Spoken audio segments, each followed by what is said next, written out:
കൊച്ചേ, നിനക്കെല്ലാം കാണാനും കേൾക്കാനും പറ്റുമെന്ന് എനിക്കറിയാം. I am Appukuttan. എന്റെ പേര് അപ്പുക്കുട്ടൻ എന്നാ. വഴി വെച്ച് നാട്ടുകാരെല്ലാം കൂടെ നിന്നെ എന്റെ തലയിൽ വെച്ച് തന്നതാ. ഇവിടെ കൊണ്ട് ഞാൻ ഇറക്കി. അതോടെ അവരെല്ലാം കൂടെ പിടിച്ച് എന്നെ നിന്റെ ഭർത്താവാക്കി. ഇടിവെട്ടി അവന്റെ തലയിൽ പാമ്പ് കടിച്ചു എന്ന് കേട്ടിട്ടുണ്ടോ? ആ ഗതിയാ ഇപ്പൊ എന്റേത്. അതുകൊണ്ട് സത്യം തുറന്ന് പറഞ്ഞേക്കാമെന്ന് കരുതിയാ ഇപ്പൊ ഞാൻ വന്നത്. അപ്പൊ ഇവിടെ ആരുമില്ല, എല്ലാരും നല്ല ഉറക്കം. നാളെ ഞാൻ വരും, ഉള്ള സത്യം അങ്ങ് തുറന്ന് പറഞ്ഞേക്കും. കേട്ടില്ല? ഇപ്പൊ ഞാൻ പോന്നു. Good night.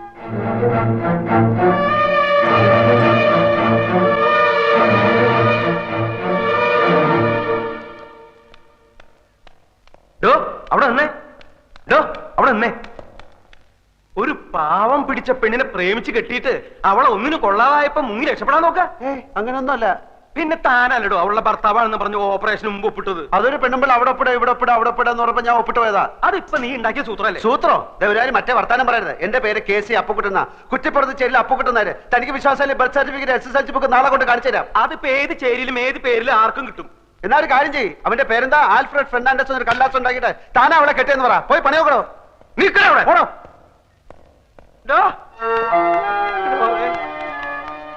അപ്പൊ സത്യം പറയാൻ പോവാ? സത്യം പറയാൻ പോവാ? അതെ, രാവിലെ ഞാൻ വരും. ഉള്ളതൊക്കെ എല്ലാവരോടും അങ്ങ് തുറന്നു പറയും. അതോടെ ഏർപ്പാട് അങ്ങ് ക്ലോസ് ചെയ്യും. തനിക്ക് എന്താണോ വേണ്ടത്? ഞാൻ സമ്മതിക്കില്ല. എന്ത് വന്നാലും നീ സത്യം പറയാൻ ഞാൻ സമ്മതിക്കില്ല. എനിക്ക് സത്യം പറഞ്ഞേ പറ്റും. എന്താണ് നിന്റെ അപ്പന്റെ പേര്? ഹരിചന്ദ്രൻ? അല്ല, ഗോവിന്ദൻ നായർ. പിന്നെ എന്താണ് നിനക്ക് ഇത്തിരി കള്ളം പറഞ്ഞാല്? എനിക്ക് കള്ളം പറയേണ്ട കാര്യമില്ലല്ലോ. എന്റെ പൊന്നാൽഫി മോനെ. ഓ, അപ്പുക്കുട്ടൻ നായരുടെ മോനെ, ഞാൻ പറയുന്നത് കേക്ക്. നീ പറഞ്ഞത് ശരിയാ. കള്ളം പറയേണ്ട കാര്യം നിനക്കില്ല. പക്ഷെ ഇവിടത്തെ സ്ഥിതി കൂടി ഒന്ന് ആലോചിക്കണ്ടേ? മോളുടെ ഗതി കണ്ട് നിന്റെ മുമ്പിലല്ലേ ആ വർമ്മ സാറ് ബോധം കെട്ട് വീണത്. ആ ഷോക്കീന്ന് ഇതുവരെ അങ്ങേര് കര കയറിയിട്ടില്ല. ഈ നിലയിൽ ഇതും കൂടി കേട്ട ആ പാവം ചത്തു. ഞാനല്ലാത്ത കാര്യം ഞാൻ എങ്ങനെ പറയും? നിനക്ക് സത്യം പറയണല്ലേ? നീ സത്യം പറഞ്ഞോ. ഒരു 3-4 ദിവസം കൂടി കഴിഞ്ഞോട്ടെ, അങ്ങോട്ടൊന്ന് എഴുന്നേറ്റ് നിന്നോട്ടെ. എന്തും കേൾക്കാനുള്ള മനക്കെട്ടി അദ്ദേഹത്തിന് വന്നോട്ടെ. നിന്നെ ഞാൻ ഈ ഇരവിക്കുട്ടിപ്പിള്ള അദ്ദേഹത്തിന്റെ മുന്നിൽ കൊണ്ടുവന്ന് നിർത്തി സത്യം പറയിപ്പിക്കുക. അതുപോലെ അതിനിടെ ശരിക്കുള്ള വന്ന ഞാൻ കള്ളനാവില്ലേ? വരുന്നെങ്കിൽ എന്നേ വരണമായിരുന്നു. നമുക്കറിയാത്ത എന്തൊക്കെയോ കുഴപ്പങ്ങൾ നടന്നിട്ടുണ്ട്. ചന്ദ്രക്കുഞ്ഞ് വാ തുറക്കാതെ നടന്നോ ഒന്നും അറിയാനും പറ്റില്ല. ഇനി അഥവാ വന്നാൽ ഞാൻ പറയും. ഞാൻ പറഞ്ഞിട്ടാണ് നീ ഈ നല്ല കാര്യത്തിന് കൂട്ടുനിന്നതെന്ന് പോരെ. ഒരു 3 ദിവസം നീ ഇവിടെ വരിക പോവാ. ഏതല്ലാത്ത ഉപകാരല്ലേ? നീ വരുമോ? 3 ദിവസം കഴിഞ്ഞാൽ ഞാൻ സത്യം പറയും. നീ നല്ല പയ്യനാണ്. നിന്നെ കണ്ടപ്പോഴേ എനിക്കത് അറിയാമായിരുന്നു. എന്നാ ശരി, ഞാൻ ഗുഡ് നൈറ്റ് പറഞ്ഞോ? ഇല്ല. Good night. Good night. ഞങ്ങളുടെയൊക്കെ പ്രാർത്ഥനയുണ്ട്, വേഗം സുഖാവും. പാല് ഫ്ലാസ്കിലുണ്ട്.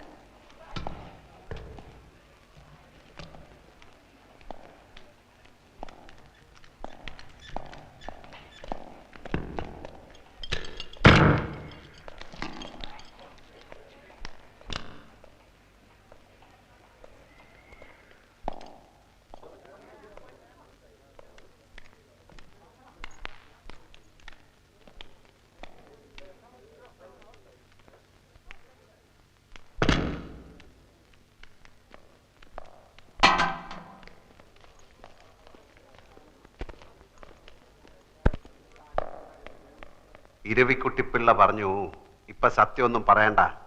ഇപ്പൊ പറഞ്ഞ തന്റെ അച്ഛന്റെ കാറ്റ് പോന്ന്. അതുകൊണ്ട് ഞാനിപ്പോ ഒന്നും പറയുന്നില്ല. ഇപ്പൊ ആ മുറിക്കകത്തുള്ള ആരാ? അതല്ലേ ചന്ദ്രകുഞ്ഞിന്റെ ഭർത്താവ്. ഈ കക്ഷി അത്ര കപ്പാസിറ്റി ഉള്ള പാർട്ടി ഒന്നും അല്ലല്ലേ? നമ്മളൊന്നും സ്റ്റാറ്റസിന് പറ്റിയതല്ല.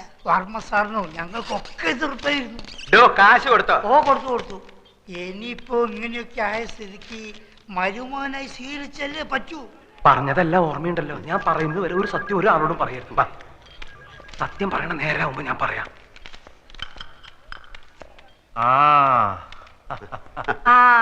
ആൽഫി വന്നോന്ന് അനിയൻ അന്വേഷിക്കായിരുന്നു. നല്ല ചായ ഉണ്ട്, വീട്ടിൽ നിന്ന് കൊണ്ടുവന്നാ. നമ്മുടെ സ്റ്റേറ്റിലെ ചായപ്പൊടിയാ. ആൽഫിക്ക് ഇവരെ ആരെയും പരിചയമില്ലല്ലോ. ഇത് എന്റെ മൂത്ത പെങ്ങളാ. ഇത് പെങ്ങളുടെ മോള് ഇന്ദു. ഇത് ശോഭ. ഇനി ഒരു പെങ്ങളുണ്ട് അമേരിക്കയിലാ, അമ്മുക്കുട്ടി. അവക്കൊരു മകനുണ്ട്, അവൻ ഡോക്ടറാ. പിന്നെ ഇവരെ പരിചയപ്പെട്ടിരുന്നല്ല പരിചയം. ഇനിയിപ്പോ എന്തായാലും നമ്മളൊക്കെ ഒരു കുടുംബമായിട്ട് കഴിയേണ്ട ആൾക്കാരല്ലേ. അധികം സംസാരിക്കണ്ടെന്ന് ഡോക്ടർ പറഞ്ഞിട്ടില്ലേ അമ്മാവ?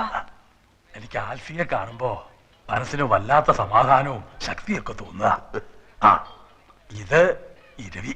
അറിയാം. അങ്ങനെ അറിഞ്ഞാ പോരാ. ഞാൻ പഞ്ഞിക്കുരി ബിസിനസ്സുമായിട്ട് നടക്കുന്ന കാലം മുതല് ഇയാൾ എന്റെ കൂടെ ഉണ്ട്. ഇരവി വിഷം കൊടുത്ത് കുടിക്കാൻ പറഞ്ഞാലും അനിയും കുഞ്ഞും കുടിച്ചോളും. അത്ര വിശ്വാസ. ഞാനൊരു ക്രിമിനൽ വക്കീലായതുകൊണ്ടല്ല ചോദിക്കുന്നത്. വിഷമം തോന്നരുത്. ബന്ധുക്കളാരും ഇല്ലേ? അച്ഛൻ, അമ്മ, സഹോദരങ്ങൾ? അച്ഛനമ്മ സഹോദരങ്ങളുണ്ട്. അവരൊക്കെ അങ്ങ് ഡെറാഡൂണില്ല. അത് തനിക്കെങ്ങനെ അറിയാം? ആ കഴിഞ്ഞ പ്രാവശ്യം പാലക്കാട്ട് നിന്ന് ചന്ദ്രയുടെ കോണ്ടസ കാറ് ഇവിടെ കൊണ്ടുവന്ന് കൊടുത്തില്ലേ? അപ്പൊ പരിചയപ്പെട്ടതാ കോണ്ടസ. കോണ്ടസ അന്ന് പരിചയപ്പെട്ടതാ.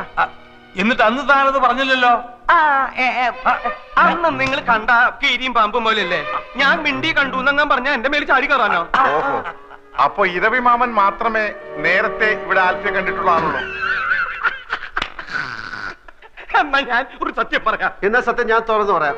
സത്യം ഞാൻ സത്യം തുറന്നു പറയാം. ഞാൻ സത്യം തുറന്നു പറയാം. ഈ രണ്ടുപേരും പറയാൻ പോകുന്ന ഒരു സത്യമില്ല. അപ്പൊ അത് ഞാൻ സത്യം പറഞ്ഞാൽ എന്താ?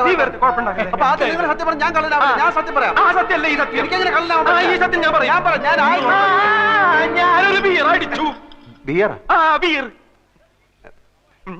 എന്നോട് ക്ഷമിക്കണം, ഞങ്ങൾ പരിചയപ്പെട്ടപ്പോ ആൽഫി പറഞ്ഞു ഒരു ബിയർ അടിക്കാമെന്ന്. ഇപ്പോഴത്തെ ടെൻഷന് ഞാൻ അന്ന് ആദ്യമായിട്ടൊരു ബിയർ അടിച്ചു പോയി. ആദ്യമായിട്ട് താനല്ലെങ്കിലും പാത്തും പതുങ്ങിയും ഇടയ്ക്കൊക്കെ ലേശം അടിക്കാറുണ്ടെന്നുള്ളത് എനിക്കറിയാം. ഇപ്പൊ മനസ്സിലായില്ലേ ഞാൻ പറഞ്ഞതിന്റെ ഗുണം? പോവാ ഇങ്ങോട്ട്. ആ പീസിൽ കുറച്ച് പണിയുണ്ട് നീയാണ് പറഞ്ഞു. ആൽഫി, എനിക്ക് ഇപ്പൊ നല്ല ആശ്വാസമുണ്ട്. എന്നാലും 2 ദിവസം കഴിഞ്ഞ് പോയാൽ മതി എന്നാണ് ഡോക്ടർമാര് പറഞ്ഞത്. അത് മതി, അത് മതി. പ്രഷറൊക്കെ നോർമലായിട്ട്. എനിക്ക് ചില കാര്യങ്ങൾ പറയാനുണ്ട്. ഇപ്പൊ വേണമെങ്കിലും പറയാം. ഇപ്പൊ വേണ്ട. മനസമാധാനമായിട്ട് ഭാവി തീരുമാനങ്ങൾ എടുക്കേണ്ട കാര്യങ്ങളാണ്. വർമ്മ സാറ് കിടന്നോണം. ഞാൻ എനിക്കും ചില കാര്യങ്ങൾ പറയാനുണ്ട്. എനിക്കൊരു കാര്യം പറയാനുണ്ട്. നീ എനിക്ക് ഹൃദയസ്തംഭനം ഉണ്ടാക്കി ഇറങ്ങിയിരിക്കുക. ഞാൻ വിചാരിച്ചു ഒറിജിനൽ സത്യം പറയാൻ പോവാണെന്ന്. നീ നിന്റെ ഇഷ്ടത്തിനൊന്നും വിചാരിക്കേണ്ട സമയത്ത് ഞാൻ പറയാം. ഈ ക്യാഷ് ഉണ്ടോ? ഒരു 500 റുപ്പീസ് തരാൻ ഇങ്ങോട്ട് വന്നേ. ഒരു 500 രൂപ കൊടുത്ത്. ഓ അല്ല, ഇതിപ്പോ ആരെ കണക്കിലാ എഴുതേണ്ടത്? അത് നിന്റെ അമ്മായി അമ്മയുടെ പ്രസവത്തിന് പലഹാരം ഉണ്ടാക്കി കൊണ്ടുപോയ കണക്കിൽ അങ്ങോട്ട് എഴുതിയാ മതി. നീ കിന്നാരം ഒന്നും പറയണ്ട. പറയണത് അത് കേട്ടാ മതി. ഓ ഓ ഓ സാർ, എന്നോട് ക്ഷമിക്കണം. ഞാൻ അറിഞ്ഞില്ല സാർ ഇത്രയും വലിയൊരാളാണെന്ന്. ചന്ദ്രയുടെ ഭർത്താവാണെന്ന് ഒരു വാക്ക് പറഞ്ഞിരുന്നെങ്കിൽ കണ്ണും പൂട്ടി ഞാൻ അപ്പോഴേ ലോൺ തരുമായിരുന്നല്ലോ. സാറിന് എത്ര രൂപ ലോൺ വേണം? ഞാൻ ഇന്ന് തന്നെ സാങ്ഷൻ ചെയ്ത് തരാം. അപ്പൊ ലോൺ കിട്ടുമോ? ഞാൻ ഈ വർക്കീസാണ് പറയുന്നത്. നാളെ രാവിലെ ബാങ്കിലോട്ട് വാ. ലോൺ ഞാൻ ശരിയാക്കി തരാം. സാർ ഒരു ഒറ്റ ഒപ്പിട്ട് തന്നാൽ മതി. എന്റെ കുഞ്ഞുങ്ങളാണ് സത്യം. അല്ലെങ്കിൽ വേണ്ട, ഫോം ഞാൻ ഇങ്ങോട്ട് കൊണ്ടുവരാം. വേണ്ട, ഞാൻ അങ്ങോട്ട് വരാം. എന്നോട് ഒരു വിരോധവും മനസ്സിൽ തോന്നരുത്. സാറിന്റെ ചന്ദ്ര ടെക്സ്റ്റൈൽസ് കമ്പനിയുടെ മുഴുവൻ അക്കൗണ്ടും ഞങ്ങളുടെ ബ്രാഞ്ചിലാണ്. ദയവ് ചെയ്ത് അതൊന്നും പിൻവലിക്കരുത്. ബ്രാഞ്ച് പൂട്ടിപ്പോകും. ബാങ്കിന്റെ ഭാവിയല്ലേ സാർ ഞങ്ങളുടെ ഭാവി. അതൊന്നും പേടിക്കണ്ട. അപ്പൊ ലോൺ ശരിയാവോ? എന്തിനാ സാർ സംശയം? വർഗീസിന്റെ വാക്കാണിത്. അപ്പൊ നാളെ ഞാൻ ബാങ്കിൽ വരാല്ലേ? അയ്യോ, ധൈര്യമായിട്ട് വരണം സാറേ. ഞാൻ മനസ്സമാധാനമായിട്ട് പൊയ്ക്കോട്ടെ.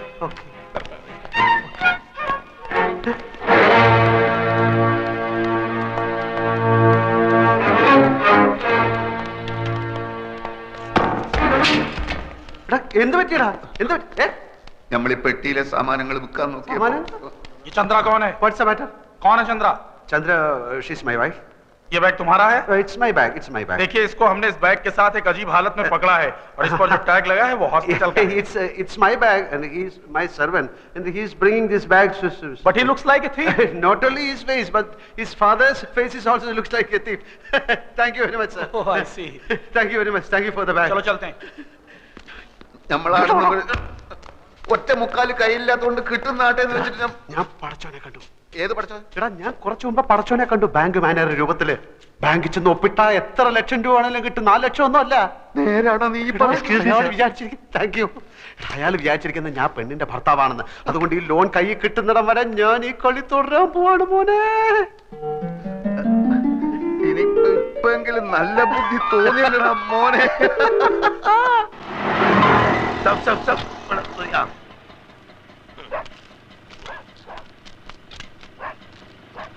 എന്താ പൂട്ടിക്കണോ? ഇവിടെ ആരും ഇല്ലേ?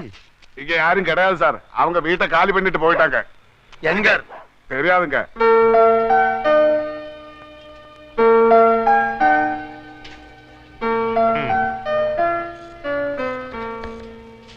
ഈ കാശ് കൈ കിട്ടാൻ എത്ര നാളാവും? ബാങ്കിന്റെ കുറച്ച് ഫോർമാലിറ്റീസ് ഒക്കെ ഉണ്ട്. ഹെഡ്ക്വാർട്ടേഴ്സിൽ നിന്ന് ഓക്കെ വരണം. ഞാൻ റെക്കമെൻഡ് ചെയ്താൽ പ്രശ്നമൊന്നുമില്ല. എന്നാലും കുറച്ച് ഫോർമാലിറ്റീസ് ഒക്കെ എളുപ്പം വരുമല്ലോ അല്ലേ? സാറിന്റെ കാര്യത്തിൽ ഞാൻ ഉഴപ്പോ ഏറിപ്പോയ ഒരാഴ്ച. ഓ, മതി മതി. പിന്നെ ഞാൻ ആശുപത്രി വരാം. എന്തിന്? അമ്മാവനോട് റെക്കമെൻഡേഷൻ. ചന്ദ്ര ടെക്സ്റ്റൈൽസിന്റെ അക്കൗണ്ട് മാത്രമേ ഇവിടെ ഉള്ളൂ. ചന്ദ്ര ടീയുടെ അക്കൗണ്ട് യൂണിറ്റി ബാങ്കിലാണ്. അതിങ്ങോട്ട് മാറ്റി കിട്ടിയാൽ അമ്മാവന് സുഖമല്ലായിരിക്കല്ലേ? ഇപ്പൊ വേണ്ട, ഞാൻ സൗകര്യമായിട്ട് ഒരു ദിവസം ആശുപത്രി വരാം. നല്ല മൂടി ഇരിക്കുമ്പോ നമുക്ക് പറയാം. ആ അക്കൗണ്ട് ഇങ്ങോട്ട് മാറ്റി കിട്ടിയ എന്റെ പ്രൊമോഷന്റെ കാര്യം ഷുവറാ. പിന്നെ സാറിന് ഞാൻ ലോണെന്നും പറഞ്ഞ് 50-60 ലക്ഷം എഴുതി തരും. സമയാവട്ടല്ലേ? ഇതിന്റെ കാര്യം ഒരാഴ്ച.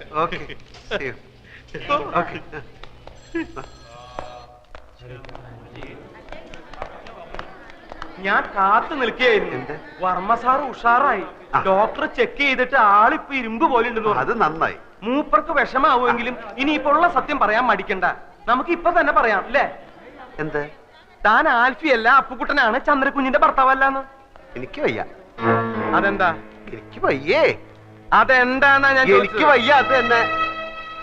അപ്പൊ എന്താടാ നിന്റെ ഉദ്ദേശം? ഉദ്ദേശം പിന്നെ പറയാം. ഞാനാണ് ആൽഫി, ചന്ദ്രയുടെ ഭർത്താവ്. അത്രയും മനസ്സിലായോ? 14-ാം തീയതി ഞങ്ങൾ രജിസ്റ്റർ കച്ചേരിയിൽ വെച്ച് കല്യാണം കഴിച്ചു. തൽക്കാലം ഇതൊന്നും മാറ്റി പറയാൻ സൗകര്യമില്ല. അത് തന്നെ.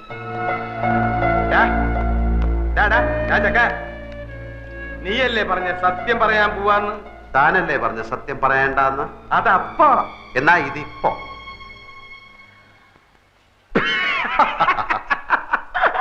നിന്റെ ഓരോ കളികളെ. വാ നമുക്ക് പോയി പറയാം. താൻ എന്താ കിണിക്കുന്നത്? അപ്പൊ നീ പറയില്ല അല്ലേ?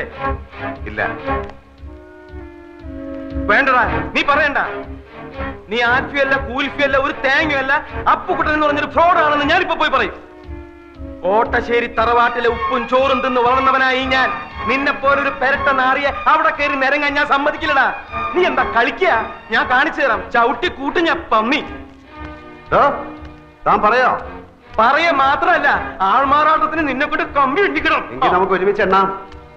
പോട ചെക്ക, നീ എന്താ എന്നെ പെരട്ടുക? ഏയ്, അങ്ങനൊന്നുമില്ല. താനല്ലേ പറഞ്ഞത് കോണ്ടസ കാറും കൊണ്ടുവന്നപ്പോ എന്നെ കണ്ടു, ചന്ദ്ര പരിചയപ്പെടുത്തി, ബിയർ അടിച്ചു. താൻ എന്റെ ബന്ധുക്കളെ എവിടെ വെച്ചാ കണ്ടത്? ഡെറാഡൂണിൽ വെച്ചല്ലേ? ഇതൊന്നും ഞാനല്ലല്ലോ, താനല്ലേ അവരോട് പറഞ്ഞത്. എന്നെ ഈ വേഷം കെട്ടിച്ചതും ചന്ദ്രയുടെ ഭർത്താവായിട്ട് അഭിനയിക്കാനും പറഞ്ഞത് താന്. അതിന് താൻ ദിവസവും എനിക്ക് 500 രൂപ കൂലിയായിട്ട് തരുന്നുണ്ട്. കണക്കപ്പിള്ള കുറുപ്പ് സാക്ഷി. എന്നിട്ട് അങ്ങേരത് ഇത് ഏത് കണക്കിൽ എഴുതണമെന്ന് ചോദിച്ചപ്പോ അയാളുടെ അമ്മായിയമ്മയുടെ പ്രസവത്തിന് പലഹാരം വാങ്ങിച്ച കണക്കിൽ എഴുതാൻ താൻ പറഞ്ഞില്ലേ? നീ എന്തൊക്കെയാടാ ഈ പറയണേ? ഞാൻ പറഞ്ഞു കഴിഞ്ഞില്ല, താൻ മുഴുവൻ കേക്ക്. താൻ എന്നോട് പറഞ്ഞു അവള് തട്ടിപ്പോവും, അത് കഴിഞ്ഞ് താൻ ആ കിളവന് വിഷം കൊടുത്ത് കൊല്ലും, അപ്പൊ ഭർത്താവ് നിലയ്ക്ക് എനിക്ക് ആ സ്വത്ത് കിട്ടും, അപ്പൊ ഞാൻ അതിന്റെ പകുതി തനിക്ക് തരണമെന്ന്. എടാ ദ്രോഹി, നിന്റെ നാക്ക് പുഴുത്തു പോവും. ഞാൻ എപ്പോഴാടാ ഇതൊക്കെ പറഞ്ഞത്? താൻ പറഞ്ഞില്ല, പക്ഷെ ഞാൻ പോയി പറയും താൻ പറഞ്ഞു എന്ന്. എന്നിട്ടിപ്പോ ആ സ്വത്ത് പങ്കുവെക്കുന്ന കാര്യം പറഞ്ഞ് നമ്മൾ തമ്മിൽ പിണങ്ങിയപ്പോ താൻ എന്നെ കള്ളനാക്കി കാണിക്കാൻ ശ്രമിക്കുന്നു. ഇതിനൊക്കെ സാക്ഷികളുണ്ട്, തെളിവുണ്ട്. ഇനി താൻ പോയി പറയണോ ഞാൻ ആ പെണ്ണിന്റെ ഭർത്താവ് ആൽഫിയല്ല അപ്പുക്കുട്ടനാണെന്ന്? ആ വർമ്മ തന്റെ മുഖത്ത് കാർക്കിച്ച് തുപ്പും. ആ തടിയന്മാർ തന്നെ ഇടിച്ച് പഴിപ്പിക്കും. എന്നിട്ട് ആൾമാരാട്ട കേസിൽ നമുക്ക് 2 പേർ കൂടെ അകത്ത് കിടന്ന് ഗോതമ്പുണ്ടെന്ന് ഇരുമ്പഴിയേണ്ടി കളിക്കാം. പോയി പറയടോ, പോയി പറയടോ. എടോ, നമ്മുടെ കോണ്ടസാക്കാരിൽ പോയിട്ട് ബിയർ കഴിച്ചില്ലേ? പോയി പറയടോ. എനിക്ക് മുകളിൽ ആകാശവും താഴെ ഭൂമിയാണ്, എനിക്കൊന്നും നോക്കാനില്ല. പോയി പറയടോ, പോയി പറയടോ. ഞാൻ എന്റെ വൈഫിനെ ഒന്ന് കണ്ടിട്ട് വരാം. അതിനിടയ്ക്ക് തനിക്ക് വർമ്മസാറിനോട് വല്ലതും പറയാനുണ്ടെങ്കിൽ താൻ പറ, ബാക്കി ഞാൻ വന്നിട്ട് പറയാം. കോണ്ടസാർ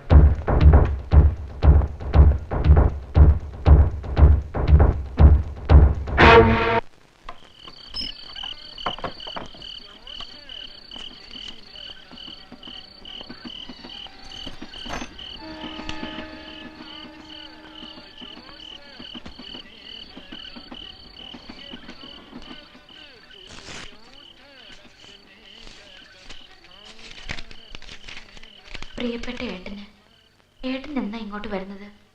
ഇവിടുത്തെ കാര്യങ്ങൾ കഷ്ടമായിക്കൊണ്ടിരിക്കുകയാണ്. എൻ്റെ കാതിലെ കമ്മൽ ഇന്നലെ വിറ്റു. കോടതി ഇന്നലെ വേനൽ അവധിക്ക് അടച്ചു. തുറന്നിട്ടേ വിധി വരൂ.